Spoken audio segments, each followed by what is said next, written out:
Le gliome diffus de bas grade est une tumeur cérébrale qui se loge préférentiellement dans des zones fonctionnelles du cortex. Le traitement de choix est une résection chirurgicale dite éveillée, lors de laquelle le patient est réveillé pour effectuer, avec l'orthophoniste ou la neuropsychologue, des tâches fonctionnelles, motrices et langagières ou faisant appel à d'autres fonctions cognitives importantes. Pendant ce temps, le neurochirurgien simule une lésion et retire un maximum du volume tumoral en évitant ainsi de provoquer des déficits fonctionnels permanents. Ensuite, les patients voient un ou une orthophoniste pour booster la récupération post-opératoire en travaillant la plasticité cérébrale, soit la capacité du cerveau à se réorganiser. Pourtant, des déficits cognitifs peuvent être présents avant et après la chirurgie. C'est pourquoi nous nous sommes intéressés à la préhabilitation orthophonique, qui est une prise en charge ici avant la chirurgie.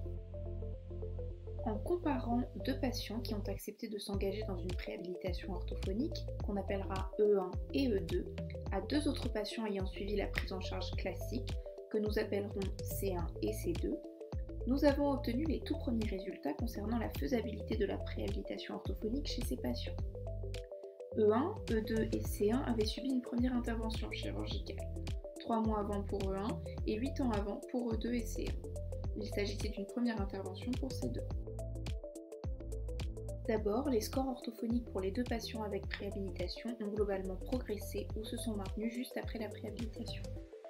En post-opératoire, les résultats fonctionnels au bilan orthophonique et neuropsychologique ont été meilleurs chez E1 comparativement à son contrôle C1, alors même que C1 avait bénéficié de 7 ans supplémentaires entre la première intervention chirurgicale et celle que l'on a étudiée par rapport à E1, et que le cerveau avait donc eu davantage de temps pour se réorganiser.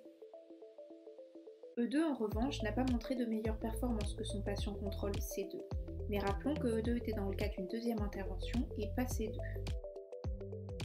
Les pourcentages de tumeurs enlevées durant la chirurgie se rapprochent de la moyenne du neurochirurgien dans des cas de seconde intervention.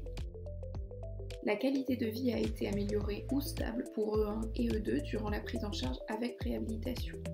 Ils ont exprimé une très bonne satisfaction quant à la prise en charge.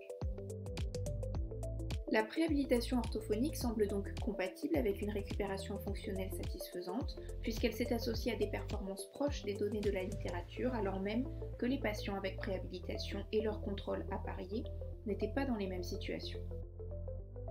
Il serait intéressant de reproduire cette étude à plus grande échelle et de regarder si et comment se réorganise le cerveau pendant la préhabilitation.